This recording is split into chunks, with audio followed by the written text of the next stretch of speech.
Good morning, guys. Welcome back to Ansarkari.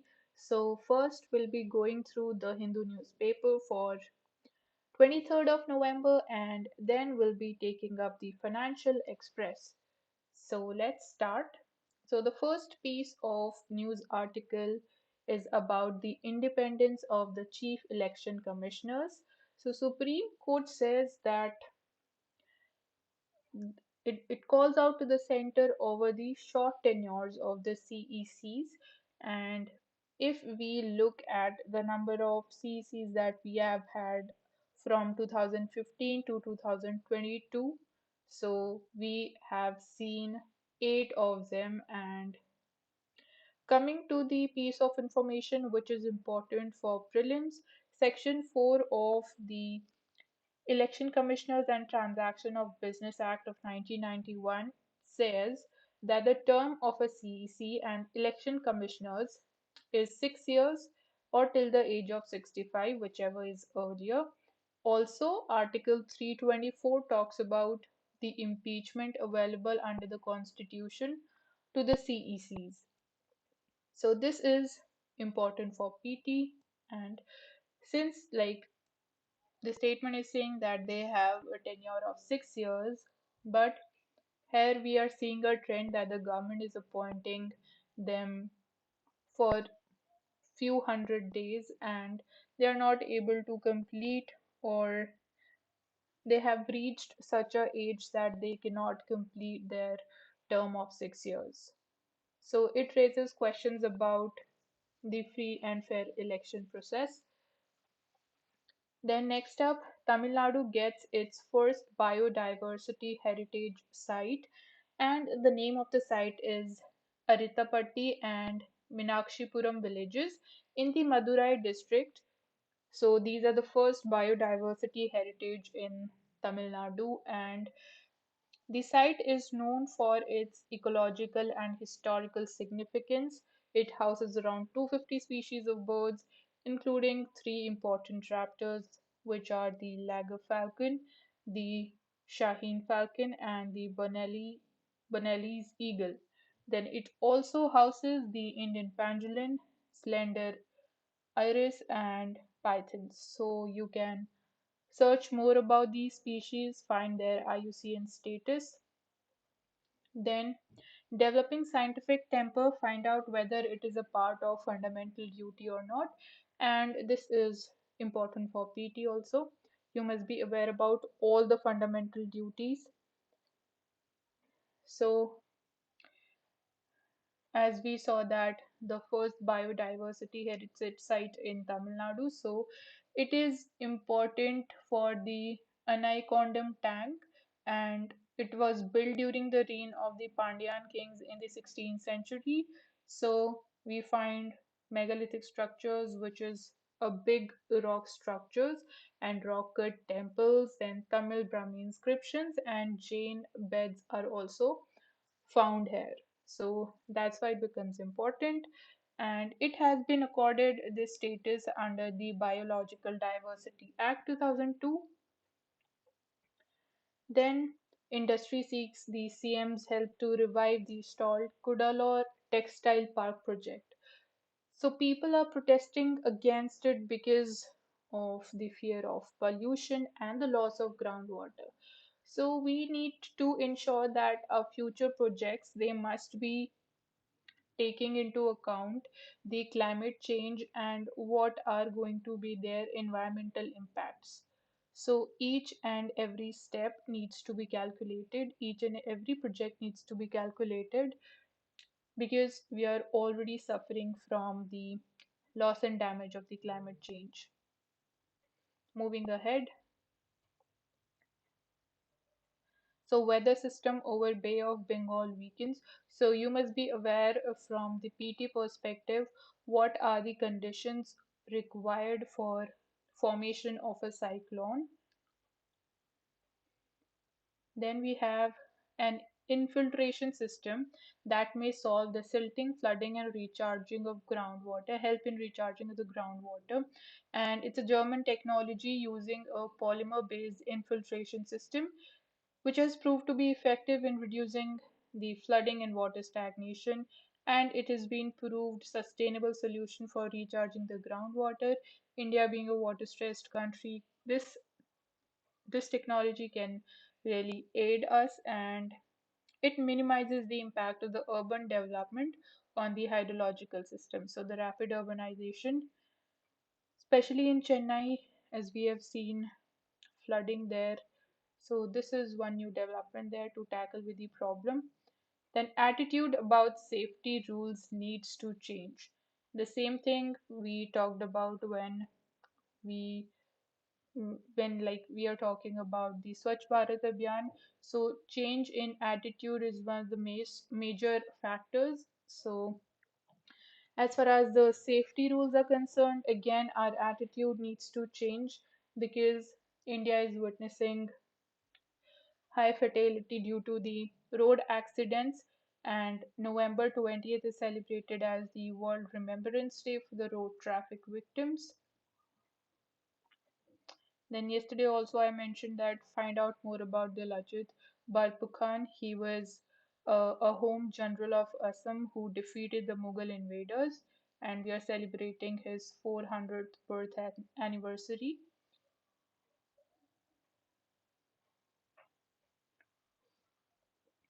Then for PT, you must be aware that Kutti Koya tribals are found in the state of Telangana. And for like explosive substances, so the chemicals used are the potassium chlorate and sulfur powder. Find out more about their properties. Coming to the editorials, this editorial is talking about the India's independent foreign policy and India seeing itself as one of the international poles. So the India pole in international politics. Now, now often like India is asked with the question that given the Russia-Ukraine war is going on, so whether India would be taking whose side, and another is at the same time there is confrontation between Russia and the West and United States.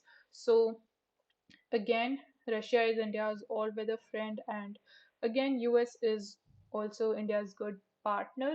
So now, what is going to be India's side on this? So that is the question, and we assume that there are just few select sides in the world politics, and India is not a side. So India is basically India has to take a certain side, and India is not seen as another side. However, when we talk about China, China is viewed as a side in the international politics, but this is not the case with India. Not that strong, I would say, when we compare it with China. And when great powers they seek India's support because obviously India is a strategic power, a strong geopolitical power when we talk about Indo-Pacific and the fifth largest economy in the world. So India refuses to take sides because it views itself as a side. So India itself is a pole according to India, and whose interests they are not accounted for by other camps. So this thing is not paid much attention internationally as of now. And some reflections when we say that India as a pole. So how are you going to substantiate this thing that is really India a pole or not? So we can say that according to some recent developments, India is taking the chairmanship of G20 for 2023 and also of the Shanghai Cooperation Organization. So these two institutions are geopolitically significant today, and India taking their presidentship is a very significant and an important development. Then today we talk about a multipolar world and not a bipolar or a unipolar world. So things are changing, and now we'll be talking about, as I started with, what arguments are you going to provide in your answer when you are going to substantiate that India is also another pole in the international politics? So, India has larger than life civilizational sense of itself and also played an important role when it comes to NAM, that is non-aligned movement, which is a unique feature of India's foreign policy. And India viewing itself as an pole is evident in the manner that in which it used to pursue the NAM also. So the way India has pursued NAM also shows that India can be a pole in international politics, and most of the people, they according to them, NAM is, it means basically neutrality, maintaining neutrality. However, that is not the case, and India says that it is the ability to take a position on a given issue on a case by case basis. So, this is not neutrality. You are taking a position, but it differs as the case you are taking your side on. So, that is the whole idea behind NAM. And there are various elements of India's idea of being a pole.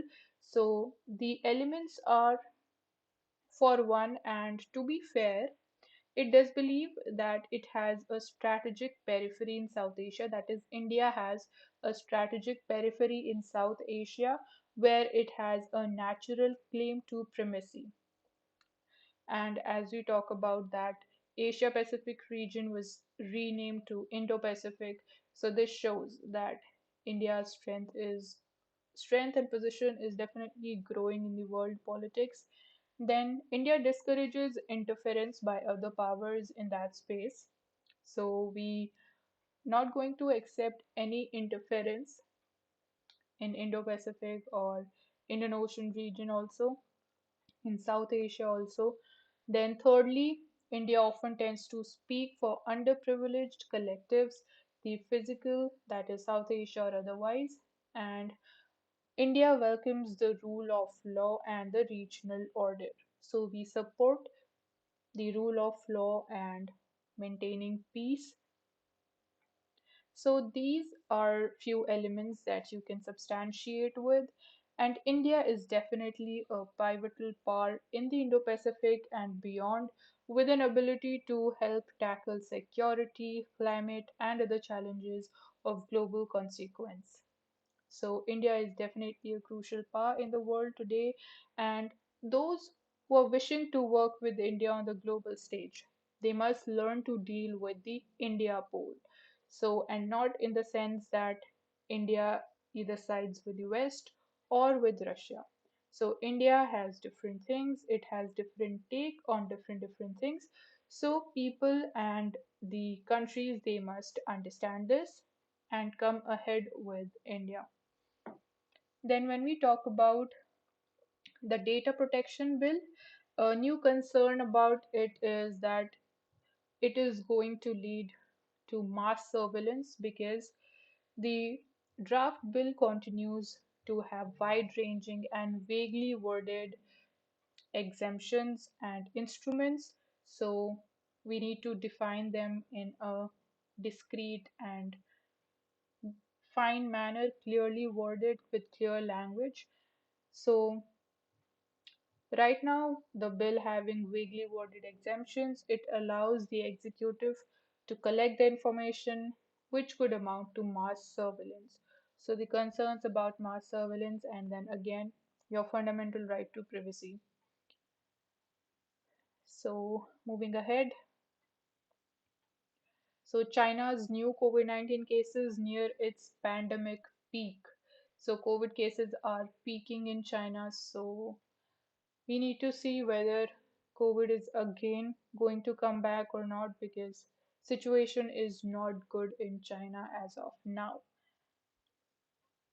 So if you see this graph in China, it is showing the COVID-19 vaccine booster shots administered per 100 people in China, which is one of the highest in the world, and still it is witnessing so much of COVID cases as of now. So let's see how things are going to be in future.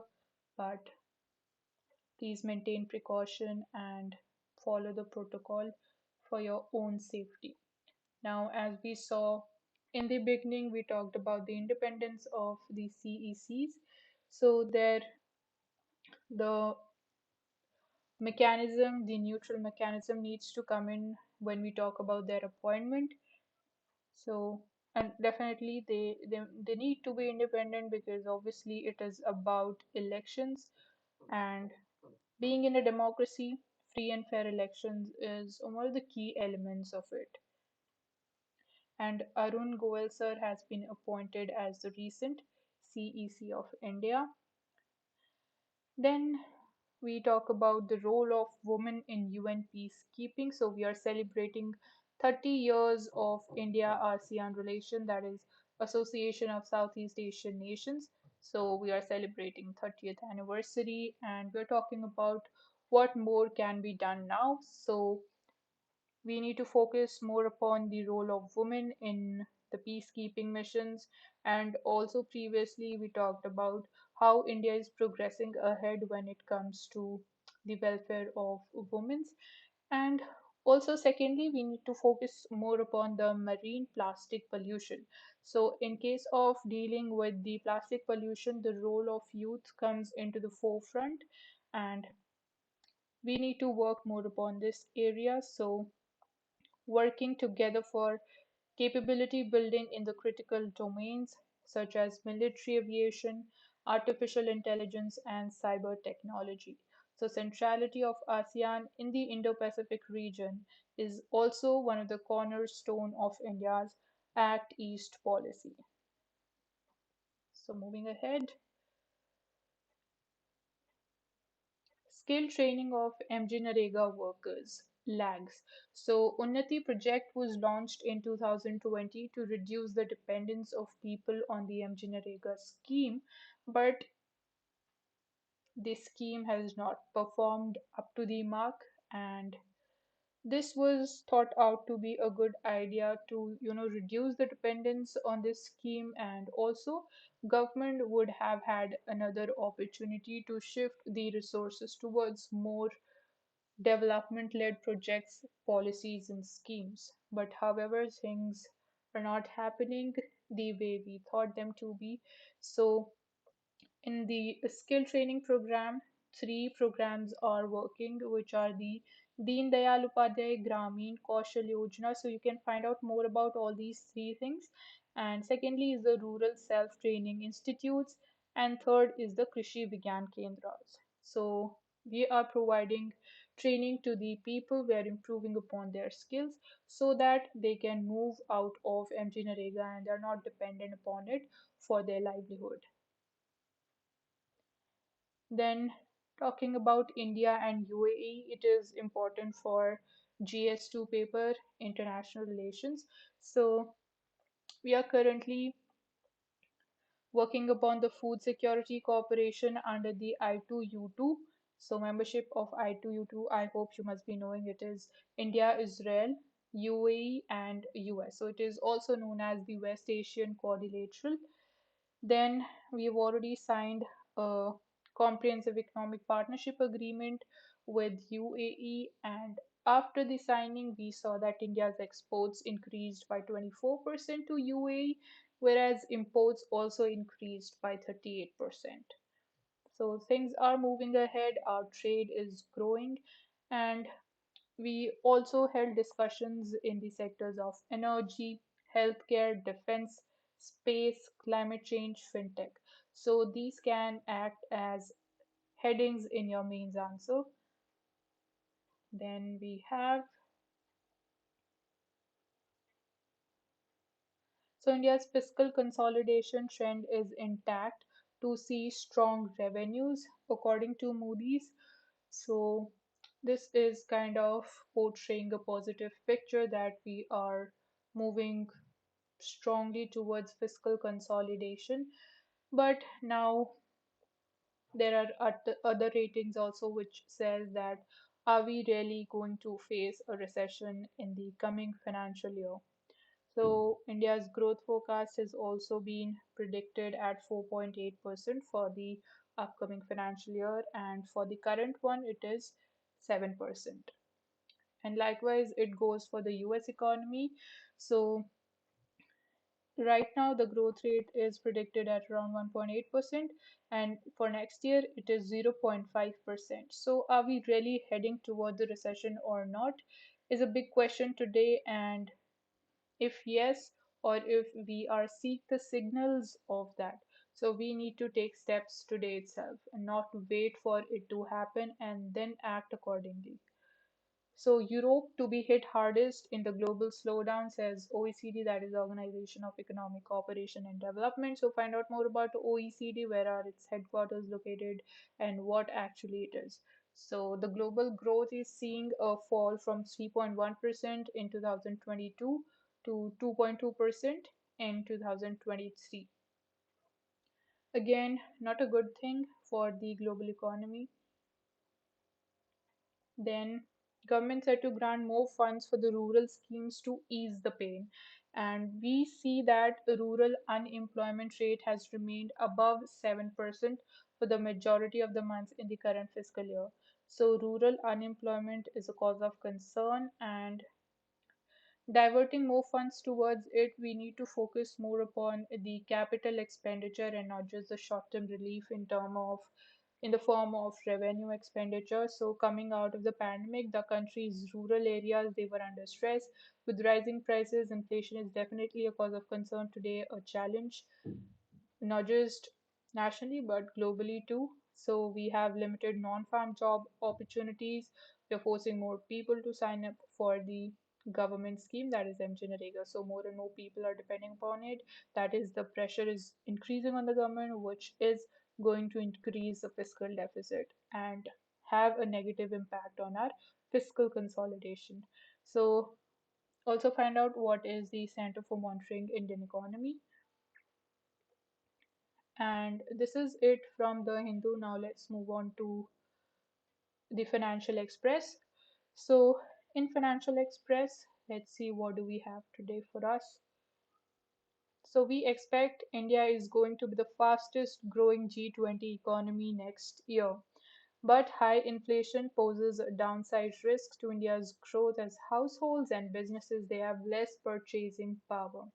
Again said by Moody's. So we have a mixed picture. We have some positive and some negatives. So let's see how things are going to be, but expect for something really nice because it would become difficult then. Then Australian Parliament okays the FTA with India. So the FTA has been finalized, and we can, when we talk about the major exports that India is doing to Australia, that includes the textiles, leather, furniture, jewelry, machinery, and this would help in almost doubling the two-way commerce to 45 to $50 billion in about 5 years. And we have already signed a free trade agreement with UAE and Mauritius. So converting the PDS shops into the common service centers so that they can provide more services to the people and also for their economic viability, for generating additional revenue to the government. So that's why the PDS shops are being converted, and even the PDS shops today, they are providing a number of services like you can register for Aadhaar cards, PAN cards, booking train tickets, checking bank balance, and likewise. So currently, there are 5.34 lakh FPS shops in the country, distributing on an average 60 to 70 million tons of subsidized food grains annually under the National Food Security Act to more than 800 million beneficiaries. So, three things talking about the PDS scheme. Then weak cash flows could trigger slower capital expenditure. So the deterioration in the cash flows is seen in the capital intensive sectors like metals, power, real estate, and chemicals. So these are the capital intensive sectors. So if we are seeing a weak cash flows in them, it could again trigger a growth slowdown coming ahead.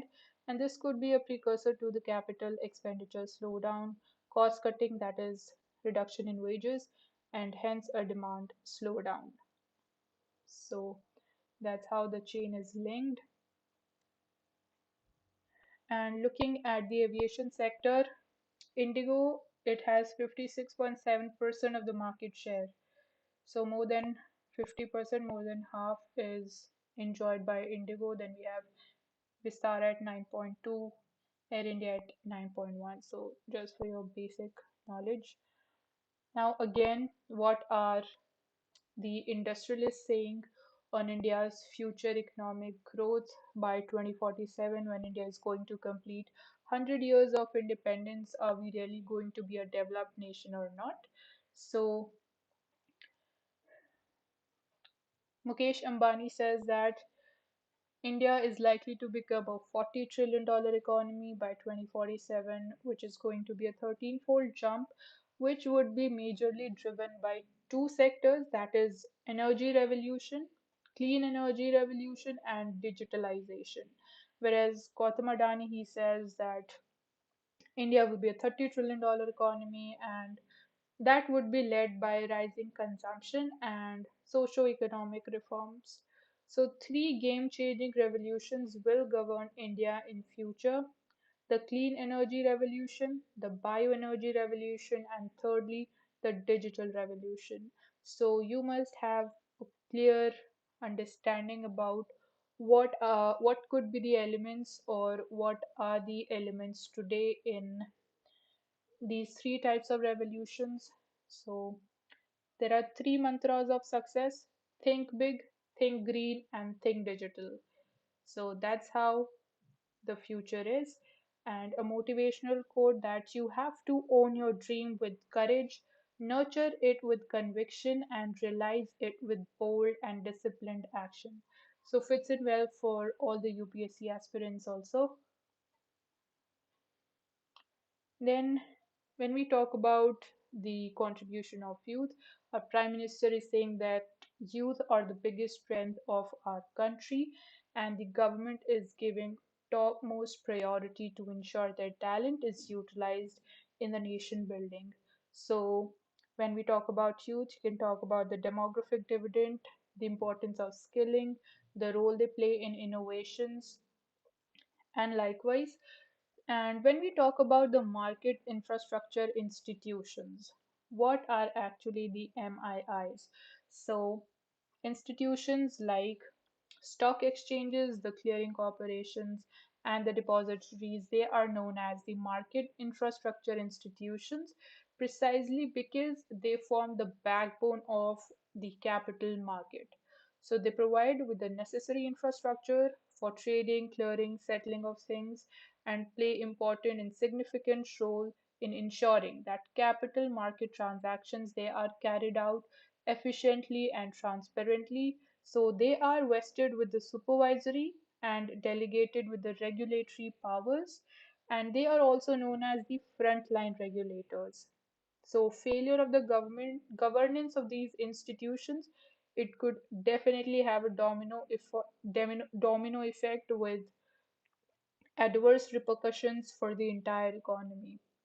Now, we witnessed recent governance lapses in these institutions. I hope you must be knowing about the NSE scam, which involved sharing of the confidential information. You must be knowing about what is insider trading.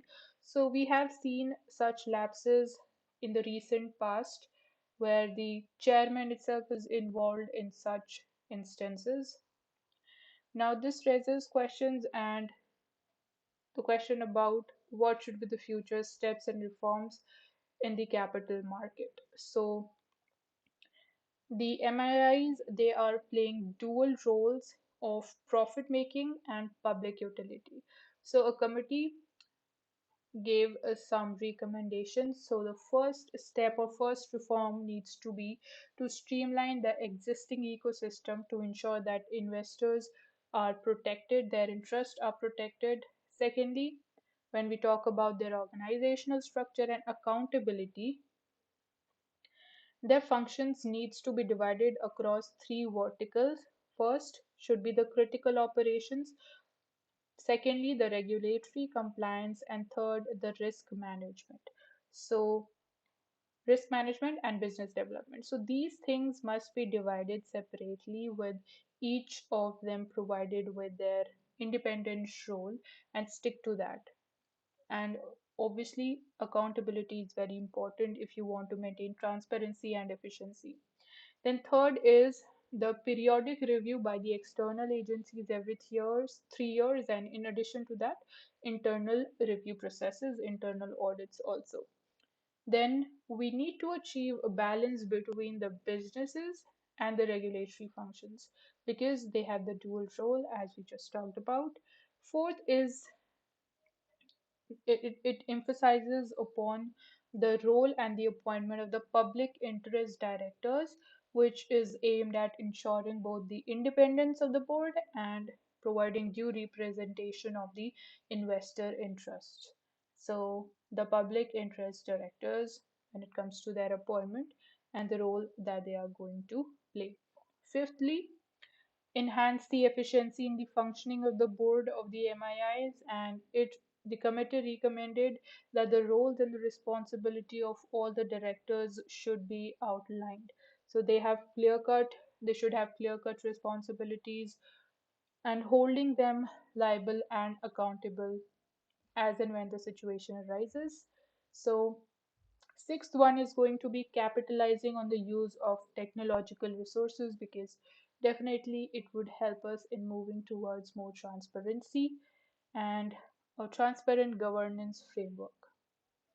So, when the market has witnessed a significant increase in the trading volume in the investor base, especially after the COVID pandemic, and both legal and operational risks, they have increased with this. So, definitely, we need to think about bringing the reforms that we discussed. Then we have, as we have talked about a lot of what is going to be the future of our economy. So, next challenge is the affordable housing in urban areas.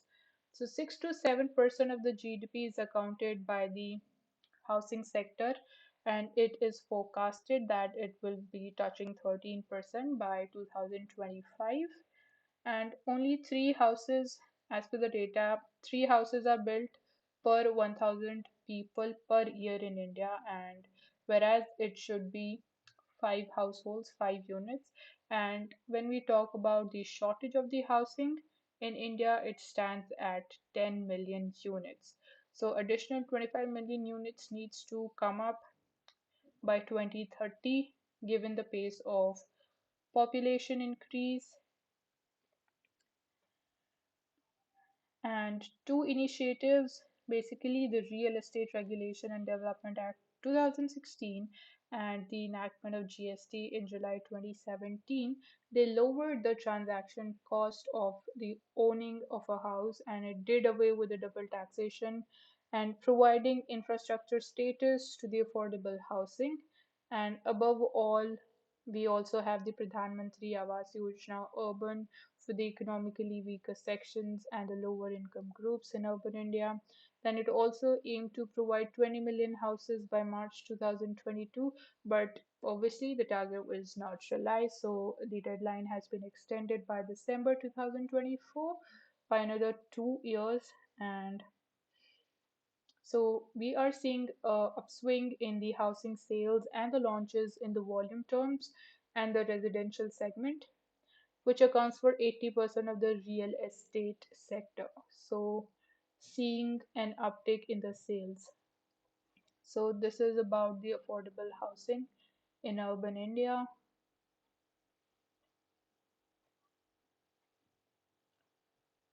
So, we have already talked about this that we need to fight with inflation, and Europe is going to be the seeing one of the worst economic impacts of global slowdown according to OECD.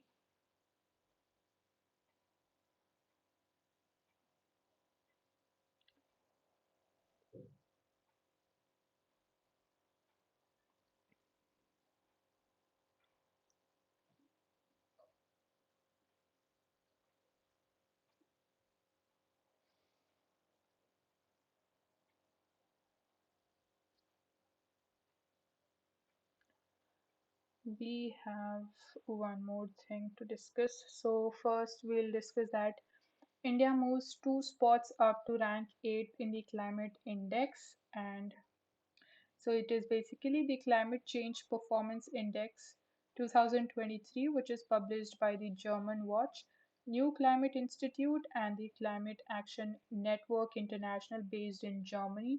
This becomes important for PT, and the second and third ranks they are not awarded to any country. So this is the development of the steps taken by the countries that first three ranks are not awarded to any country. Now, Vostro accounts, the last topic and one of the most important topic for today. So this can definitely come in PT and even can be a part of a question in mains. So, what are Vostro accounts? These are basically we are talking about the rupee Vostro accounts, and they will help in reducing dependence on US dollars. So, we'll talk about the benefits later. First, we'll understand what actually are these accounts. So, it is an element of correspondent banking, and let's take an illustration. So, suppose there is one bank, Bank A, which is from India, and obviously you will be needing a clearance for from the central bank, that is RBI. So bank A is from India and it holds a rupee vostro for bank B, which is from Thailand. So bank B, it should also have a branch in India also for this thing to happen, and bank B is from Thailand. So if an Indian importer has to pay a Thai seller, basically when we are importing something from Thailand and we want to pay to that person or organization, the money will be credited to the Vostro account, and thereon it will be passed on to that particular individual located in Thailand. So that basically the transaction would be happening in rupees. So this is going to have a lot of beneficial impacts for India. So this is what is actually how the Vostro accounts they function between two banks, one is from India and one from a foreign country with which we are trading. So RBI, it has barred the Vostro accounts for the correspondent banks which are domiciled in a country that are on the Financial Action Task Force list. So those banks are not permitted for this. And why are we like bringing basically why are we setting up such Vostro accounts? The reason is that firstly, when the Russia-Ukraine war started, so sanctions were imposed on Russia by the West, and Russia was debarred from using the SWIFT network system, which is important for the transactions to happen when you are trading with other countries. So since Russia was not able to use the SWIFT network, so that's where the Vostro accounts became important for carrying out transactions with Russia when we are trading with it. And also, it does not require basically dollars or euro or yen, which are considered the reserve currencies. And with surge in the commodity prices, obviously we had to import from Russia. So basically the oil. So Russia was basically providing us with discounted oil prices. So we were importing oil, and through this route, obviously, it helped India. And when we talk about the benefits of the Vostro accounts, they help India in reducing its dollar dependence because now the transactions are happening in our domestic currency, that is rupee. It brings relief to the trade deficit and helps in maintaining the forex reserves, and obviously not a negative impact on our exchange rate also. So these were all the developments. And lastly, when we talk about the women role in the private sector, so we see that women they are accounting for nearly 18% of the directorships in the top NSE 500 listed companies, and now 48.6% of the firms they had two or more women directors on boards. So women coming to the forefront, taking up more leadership roles is definitely a positive development. And this is it for today. Thank you so much for joining Ansarkari. I hope you have understood all the topics nicely, and please note down the key details, understand them, whether they are for PT or means, and do not forget to subscribe to Ansarkari. Thank you so much.